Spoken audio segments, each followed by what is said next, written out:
경제읽기 시간입니다. 미국 중앙은행인 연방준비제도가 조만간 금리를 인상하는 것이 적절하다는 입장을 밝혔습니다. 구체적인 시기가 나오진 않았지만 이 시장에서는 3월 인상을 예상하고 있는데요. 국내 금융시장에 미칠 영향은 어떨지 관련 내용 김대호 경제학 박사와 함께 짚어보겠습니다. 어서 오십시오. 반갑습니다. 자, 이틀 동안 지금 FOMC 회의가 열렸는데 여기서 나온 이야기, 지금 현재 진행 중인 자산 매입 축소, 테이퍼링 속도는 기존 방침을 유지하고요.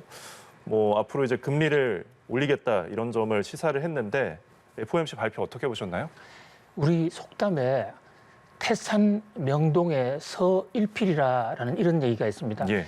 태산이 흔들리는 아주 큰 소리가 났는데 막상 가보니까 쥐 한 마리밖에 없더라. 이런 얘기가 태산 명동의 서일필인데요. 이번 연준 FOMC 하기 전에 얼마나 세계 경제가 많이 요동을 쳤습니까? 맞습니다. 주가도 폭락을 하고 전 세계 경제가 마치 망하는 것처럼 우주가 종말을 오는 것처럼 그렇게 이른바 긴축 발작 정세, 테이프 텐트럼 정세가 있었더랬어요. 예. 근데 이제 막상 연준의 발표를 자세히 뜯어보니까 연준 발표 내용에는 테이퍼링을 단축한다는 그런 우려 전혀 아니었고요. 또 양적 긴축을 바로 시행할 수 있다. 이게 대차대조표 축소하는 돈을 바로 줄여버리는 건데요. 이것도 구체적인 안이 나오지 않았습니다. 다만 한 가지 금리 인상에 대해서는 앞으로 인상하는 것이 적절할 수도 있다. 매우 완곡한 표현을 했는데요. 이제 이 대목과 관련해서 이번에 연준의 X는 태산 명동의 서일필은 아니지만은 태산 명동의 매 한 마리 이렇게 정도는 볼 수가 있을 것 같아요. 보통 금융정책에 있어서 매파, 비둘기파 이렇게 구분하는데 그 매파는 금리를 올리는 것을 주로 얘기하거든요. 그런데 이번에 나타난 매는 아주 무시무시한 매라기보다는 이제 커가려고 하는 아직까지 완전히 공격적으로는 되지 않은 그러니까 앞으로 금리를 올릴 수 있을 것을 시사했거든요. 그래서 뉴욕 증시도 한때 이 연준의 발표가 나왔을 때 주가가 많이 올랐습니다. 그런데 이제 제롬 파월 연준 의장이 이후에 기자회견을 하면서 하락세로 반전을 했거든요. 연준 파월 의장이 예상보다도 연준 파월 의장은 대표적인 비둘기였습니다. 그런데 3월 달에 금리 인상할 것이라는 강력한 메시지를 줬고요. 또 얘기에 여러 가지 톤을 들어보면 그 금리 인상의 속도가 좀 더 빨라질 수 있다라는 이런 뉘앙스를 줬어요. 그래서 이제 금리 인상은 더 이상 피할 수 없는 눈앞의 현실이 됐다. 우리 정부에서 이 대목을 해서 매파는 매파인데 그렇게 위협적이지 않은 매파 정도다. 우리 국내에 큰 충격은 없을 것 같다. 이렇게 얘기하지 않았습니까? 그 생각에 동의하고요. 태산 명동에 매 한 마리가 나왔다. 이렇게 보겠습니다. 매가 많을 줄 알았는데 결국 한 마리가 보였다라는 이제 평가신데 지금 그럼 금리가 인상되는 게 거의 이제 확실시되고 있고 그럼 여기서 생각해 볼 수 있는 두 가지가 몇 차례나 올해 금리를 인상할지 그리고 이제 당장 3월에 유력한데 이 3월에 얼마나 올릴지거든요. 일종의 어떤 빅스텝 0.5% 인상 가능성도 보이는데 어떻게 보시나요? 지금 그 연준의 그동안 관례로 금리를 한번 올릴 때 0.25%씩 올립니다. 근데 이것은 교과서에 또는 어떤 법률 규정에 그렇게 하라는 규정이 있는 것은 아니고 하나의 관행이거든요. 더 이상 올릴 수도 있습니다. 지금으로부터 20년 전에 미국이 IMF 금융위기, 한국이 연루됐던 그 금융위기 이후에 돈을 풀다가 물가가 상승하니까 0.50% 그러니까 보통보다도 2배를 금리를 올린 적이 있습니다. 이것을 이제 뉴욕 증시나 경제학 교과서에서는 빅스텝 보통보다도 더 큰 폭의 금리 인상이다 이렇게 얘기하는데 저는 개인적으로 그렇게 빅스텝까지 취할 연준이 입장을 돌변할 것으로 보이지는 않고요. 현재 연준의 그 점도표상에 나타난 것을 보면 올해 한 3번 정도 올린다라고 되어 있었는데 요게 조금 더 늘어서 4번 정도까지 가지 않겠냐. 그럼 현재 지금 연준의 금리가 0%입니다. 4번씩 0.25%씩 오르면 1%가 되는 것이거든요. 보통 통상적으로 정상화됐을 때 미국의 금리가 한 2.5에서 3%인 것을 생각하면 여전히 낮고요. 우리나라 금리는 지금 1.25%지 않습니까? 그렇다면 아직 미국의 금리 자체가 그 절대 수준이 높아서 경제를 옥죄는 수준은 아니고요. 다만 그동안 오랜 기간 제로 금리에 있다가 이제 올라간다고 그러니까 거기에 대해서 긴축 발작 현상, 테이프 텐트럼 현상이 좀 나오고 있다 이렇게 보겠습니다. 예, 아까도 언급을 해주셨지만 제롬 파월 의장이 이제 기자회견 발표장에서 한 언급 때문에 지금 그래서 뉴욕 증시가 얼어붙은 모습인 것 같거든요. 이제 금리를 올릴 여지가 꽤 있다라고 언급하면서 말을 사용하자면 quite a bit of room이라고 얘기를 했는데 이게 시장이 이것을 보고서 갑자기 움츠러든 걸까요? 이 발언 때문에? 예, 제롬 파월 연준 의장은 상당히 비둘기파입니다. 공화당 출신이기도 하고요. 금리 인상이란 말 꺼내는 것 자체를 상당히 자제하는 그런 인사인데 이번에는 이제 작심하고 금리 인상할 것 같으냐 그러니까 조금만 맞는다면 그리고 현재 상황 같으면 3월 달에도 인상할 수 있다. 이 한마디가 충격을 줬고요. 두 예. 번째로는 현재 경제 상황에 대한 판단에서 고용 사정이 지금 너무 좋아서 일자리가 많아서 오히려 기업이 사람 구하기가 어렵다. 이런 얘기를 했거든요. 연준이 금리 정책을 할 때 두 가지 목표를 씁니다. 기준을 삼습니다. 하나는 물가가 오르면 금리를 올리는 거죠. 또 하나는 고용 지표. 고용이 잘 안 되면 금리를 떨어뜨리는데요. 그동안에 예. 제롬 파월 의장은 바로 이 우리나라 미국의 고용이 아직도 완벽한 수준에 와 있지 않다. 그래서 지금 금리를 올릴 상황이 아니다라고 그랬는데 예. 이번 기자회견에서는 고용 지표도 너무 좋아졌다.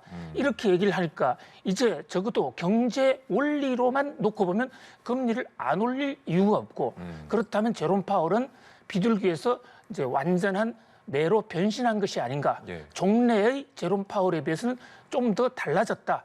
이런 것이 당초 예상보다도 더 매파적이다 해서 시장에 좀 충격을 주고 있는 것 같습니다. 예. 자, 그럼 이제 이쯤에서는 그 시장이 우리 국내 경제에 어떤 영향을 미칠지가 궁금한데 앞서 언급하신 것처럼 정부는 별로 크게 영향을 주지 않을 것 같다라고 설명을 했고요. 근데 증권가에서도 국내 증시에 이미 그 결과가 선 반영되어 있어서 지금 주가가 많이 떨어지지 않았습니까? 그래서 더 영향은 좀 미미할 거다라고 보시는데 어떻게 보시나요? 예, 지금 태산 명동에서 일필 또 태산 명동에 산이 울렸는데 매 한 마리밖에 안 나왔다 이런 말씀을 드렸는데 대부분 연준에서 FOMC에서 나온 많은 결정 사항들이 이미 다 예고됐던 것이고 그 예고됐던 수준보다도 훨씬 강도가 약합니다. 그래서 절대적인 조처만으로는 미국 경제나 우리 경제에 큰 타격을 줄 것으로 보이지는 않고요.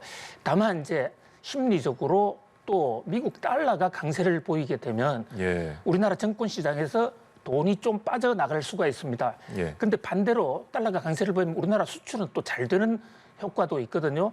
그래서 여러 가지 장단점이 혼재하고 있다. 다만 지금 우리나라 증권 시장에서 코스피 많이 떨어지고 있는데요. 이것은 금리 인상이라는 것보다도 LG 에너지 솔루션에 과도하게 몰렸던 돈, 외국 돈들이 한꺼번에 지금 빠져나가는 그런 현상으로 예. 시장 요인이 더 크다 이렇게 볼 수가 있겠습니다. 예. 언급해 주셨지만 LG 에너지 솔루션 이야기로 넘어가 보겠습니다. 지금 증시는 1600선에 머물러 있는데 지금 오늘 상장을 했습니다. 공개됐을 때는 공모가 2배 이제 더블을 기록을 했는데 지금 굉장히 낙폭이 큰 것 같아요. 어느 정도 지금 나타내고 있나요? 예, 에너지 솔루션이 여러 가지 관심을 많이 모았죠. 오늘 드디어 유가증권시장 코스피에 상장을 했는데 기대를 모았던 따상은 실패했습니다.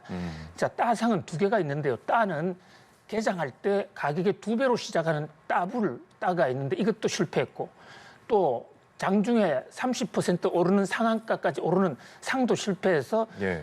LG 에너지 솔루션은 따상 실패다 이렇게 평가할 수 있습니다. 그러나 예. 이제 처음에 개장할 때 그 따블 상에 거의 근접했습니다. 예. 59만 원을 넘었었거든요. 예. 60만 원에 가서 그래서 일각에서는 사실상 따를 한 거 아니냐, 정신적인 따다 이렇게 보는 분도 있어요. 네. 그런데 어쨌든 이 따 부근에 갔는데 그러자마자 증권시장에 들어서자마자 주가가 대폭락을 해서 한때 20% 이상 떨어졌죠. 지금 한 17% 정도 떨어져 있는데요. 예. 이것은 그 현재 증권시장 여러 가지 이 거시경제 기반이 안 좋은 데다가 LG 에너지 솔루션이 외국인들한테 주식을 배당하면서 보호예수라는 걸 걸지 않았어요. 보호예수라는 게 일정 기간을 공모주를 샀을 때는 팔지 못한다는 그런 제한을 걸거든요. 예. 우리 사주 같은 데는 그런 제한을 겁니다. 그러니까 외국인들이 갑자기 빠져나갔고 또 네. 오늘의 타이밍이 미국에서 제롬 파월의 긴축 발작이 나오는 날이니까 예. 자라보고 놀란 가슴 소뚜껑 보고도 놀란다 얘기가 있는데 아예 이 기회에 팔자라는 외국인 세력들이 예. 대거 빠져나가는 바람에 LG 에너지 솔루션은 좀 비참한 결과, 썩 좋지 않은 결과를 예. 냈다고 볼 수 있습니다. 그러나 오히려 나갈 사람 어차피 뚫어내고 나면 예. 오히려 긴 장기적으로 보면 내실 있게 더 커져갈 수도 있거든요. 예. 어차피 팔 사람이 그 주가가 오르기만 하면 팔겠다고 잠복을 해 있는 이런 세력이 많으면 예. 주가가 오를 때마다 폭락할 가능성이 있습니다. 그 일각의 우려를 좀 떨쳐냈다. 예. 이렇게도 볼 수가 있습니다. 예, 오히려 이제 거품이 빠지고 나면은 정말 이제 투자자들만 가는 이제 형국이 될 텐데 증권사들이 제시한 적정 주가가 지금 39만 원에서 61만 원까지 좀 스펙트럼이 넓어요. 이거는 그만큼 예측이 어렵다라고 볼 수 있는 건가요? 그렇습니다. 그 주가는 하늘도 잘 모른다라는 얘기가 있듯이 정권사들이 애널리스트들이 내놓는 목표주 주가 전망만 맞는다면 망하는 정권사도 없을 것이고 예, 또 재테크에 실패하는 투자자가 어디 있겠습니까? 그렇습니다. 그런데 거의 중시 정권사들 애널리스트에게 물어봅니다. 왜 전망을 하느냐? 전망을 안 하면 아무것도 없으니까 하나의 나침판으로 보여줄 뿐이다. 정권사 전망은 틀리라고 있는 것이다. 이런 얘기까지도 나와 있어요. 예. 그러니까 너무 크게 비중을 둘 건 없습니다. 다만 그 폭이 지금 앵커님 말씀하신 대로 31만 원에서 60만 원대 상반까지 굉장히 큰데요. 예. 그것은 이제 이 LG 에너지 솔루션이라는 회사 자체의 앞으로 미래 가능성에 대해서 성장 가능성 일각에서는 배터리가 굉장히 잘 될 것이다. 그렇게 보는가 하면 다른 한쪽에서는 중국 파고 이런 것 때문에 잘 될까 하는 그런 대한 미래 가능성에 대한 견해차가 좀 있는 것이 아닌가 이렇게 보여집니다. 예, 여전히 긍정 요소나 조금 부정적인 요소는 늘 고려를 해야 되기 때문에 그렇습니다. 지금 코스피 지수 하락세를 보이고 있는데 지금 연준의 금리 인상 거기에 LG 에너지 솔루션 영향을 많이 받은 것 같습니다. 향후에는 어떻게 될까요? 특히 설 이후가 좀 궁금한데요. 네, 지금 경제가 어느 정도 이제 변곡점이라는 게 경기 순환 곡선에서 오르다가 내리거나 내리다가 오르는 그런 것을 말하는데요. 예. 이 라온티에프의 경기 곡선 이론에 따르면 그 변곡점에 있을 때는 여러 가지 상황이 예측하지 못한 상황들이 좀 나타납니다. 현재 우리나라의 실물 경제 지표, 우리나라 GDP 성장 4%로 지금 IMF에서도 한국은 그런 대로 선방했다. 이렇게 평하고 있죠. 예. 또 삼성전자 같은 데는 사상 최대 실적. 그야말로 완전 대박이 터졌습니다. 그래서 직원들한테 엄청난 양의 지금 보너스를 추가로 주는 이런 상황이거든요. 그러나 이제 변곡점에 있을 때는 예. 그동안에 통화 팽창기에 투자했던 사람들이 빠지고 새로 이제 실적으로 가는 이른바 성장주에서 실적으로 바뀌는 과정에서 어떤 투자의 손 교체 이런 것들이 있기 때문에 좀 급격한 변동이 있다라고 예. 볼 수가 있고요. 또 하나 역시 이제 미국 변수, 미국의 금리 인상이 예상보다도 더 빨리 될 것이냐. 그 너무 오랫동안 제로 금리에 있었는데 이것이 올라가는 이런 어떤 시기에 새로운 변화. 그다음에 또 하나 우크라이나든지 일부 지역의 지정학적 지금 정세가 좀 불안합니다. 예. 그러면서 국제 유가라든지 천연가스 가격이 오르는데 이러한 가격들이 한국 중권 시장에 암초가 되고 있다 이렇게 볼 수가 있겠습니다. 네, 굉장히 과도기에 놓인 증권입니다. 지금까지 김대우 경제학 박사와 함께 진행했습니다. 감사합니다. 고맙습니다.